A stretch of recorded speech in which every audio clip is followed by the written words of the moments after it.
இந்த திருவிளையாடலை எப்படி விளையாடணும் அப்படின்னா நல்லா புரிஞ்சுங்க. இது ஒரு கேம், எல்லாம் உண்மை மாதிரியே தெரியும், ஆனா எதுவும் உண்மை கிடையாது. எதுவுமே உண்மை கிடையாது. நைட்டு தூங்குறீங்க, கனவு வருது, கனவு எவ்வளவு ரியாலிஸ்டிக்கா இருக்கு. டக்குனு எவனா கொலை பண்ற மாதிரி வந்துச்சுன்னா படாரு தூக்கி, ஐயோ நல்ல வேலை உயிரோட தான் இருக்குமா, கனவா அது, நான் கூட உண்மைன்னு நினைச்சிட்டேங்க. அப்ப அது எவ்வளவு ரியாலிஸ்டிக்கா இருக்கு, இருக்கா இல்லையா? அவ்வளவு உண்மையா இருக்கு, அவ்வளவு ரியாலிஸ்டிக்கா இருக்கு, உண்மை மாதிரியே. ஆனா உண்மை இல்ல. அதுக்கு இதுக்கும் பெரிய டிஃபரன்ஸ்லாம் இல்ல. அது ஷார்ட் டைம் கனவு, இது லாங் டைம் கனவு. இப்ப புரியாது உங்களுக்கு, அது சொன்னா புரியாது. தூரிய விழிப்பு ஏற்படும் போதுதான் புரியாது.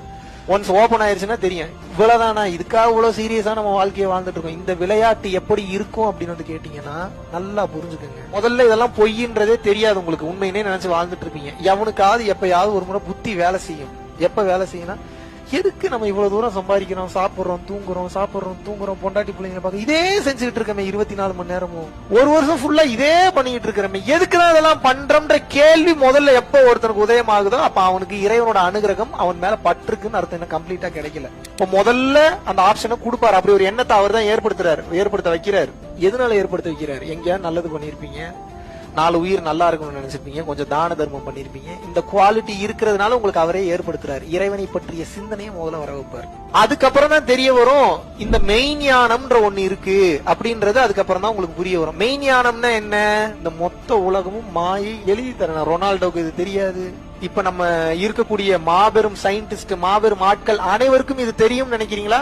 மார்க் ஜக்கர்பர்க்கு தெரியாது, எலான் மஸ்க்கு தெரியாது, வேற மாதிரி புரிதல் இருப்பாங்க அவங்க. மெய்ஞானம் முழுவதுமாக விளங்காது. அப்ப மெய்ஞானத்தை பற்றி நம்ம தெரிஞ்சுக்கணும்ன்றதே நம்ம ரொம்ப பெரிய பிளஸ்ட் பீயிங் அர்த்தம். முதல்ல இந்த காதுக்கு நியூஸே வராதுங்க. எப்படி வரும்? மெய்ஞானம்னா என்ன, இதெல்லாம் பொய்ன்றது யார் பேசுறா? அப்போ இதெல்லாம் உண்மை இல்ல பொய்ன்னு தெரிய ஆரம்பிச்சதுனாதான், ஆஹா இப்ப இதெல்லாம் பொய்யா அப்படின்ற அந்த எண்ணம் வருது இல்ல. மறுபடியும் இறைவன் என்ன பண்ணுவான், கேம் இன்னும் கொஞ்சம் டைட் பண்ணுவார், லெவல் இன்னும் கொஞ்சம் இன்க்ரீஸ் பண்ணுவார். ஆஹா கண்டுபிடிக்கிறானே இவனை விடக்கூடாதுன்னு சொல்லி கொஞ்சம் லாக் பண்ணுவார். எப்படி லாக் பண்ண, டஃப் பண்ணுவார். என்ன பண்ணுவாருன்னா உங்களுக்கு கஷ்டம் எல்லாம் கொடுக்க மாட்டார். இதனால வரைக்கும் எதுக்கு ஆசைப்பட்டீங்களோ அதை 2 கொடுப்பாரு. உங்களுக்கு கல்யாணமே ஆகலையா, 2 பொண்டாட்டிக்கு வாய்ப்பு ஏற்படுத்துவார். என்னங்க இது, முதல்ல நான் ஒண்ணுக்கே வழி இல்லாம இருந்தேன், 2 ஆப்ஷனை கொண்டு வந்து கண்ணு எதங்க சூஸ் பண்றது? அப்படியே நீங்க மெய் சிலிர்த்து உருகுவீங்க. நீங்க சூஸ் பண்ணிடலாமா வேணாமா? புள்ளையே இல்லைன்றீங்களா, டக்குன்னு குழந்தை பிறக்கும். பணங்காசே இல்லன்னு நினைச்சீங்களா, டக்குன்னு ஏதோ ஒரு இடத்துல இருந்து உங்களுக்கு அமௌண்ட் ரெடி ஆகும். நீங்க நினைச்சு பார்க்க முடியாத ஆப்பர்ச்சுனிட்டி எல்லாம் ஓப்பன் ஆகும். உடனே நீங்க என்ன நினைச்சீங்க, நம்ம இத்தனை வருஷம் கஷ்டப்பட்டதுக்கு இறைவன் கண்ணெல்லாம் திறக்கல, மறுபடியும் உங்களை சிக்க வைக்கிறாரு. இவன் அதுக்குள்ளேயே போய் லாக் ஆகுறானா இல்ல மறுபடியும் இதெல்லாம் போய் நினைச்சு என் பக்கமே திரும்புறானான்னு பாப்பாரு. ஆன்மீக பயிற்சியில் இருக்கும் போது இறைவன் எதையாவது உங்களுக்கு அதிகமாக கொடுத்து அருள்கிறார் என்றால் நம்ம ஏதோ பெருசா சாதிச்சிட்டோம்னு நினைக்க கூடாது. அதை கடந்து அடுத்த கட்டம் வரணும்னு நினைக்கணும். எந்த இடத்திலும் நிறுத்தி விடக்கூடாது.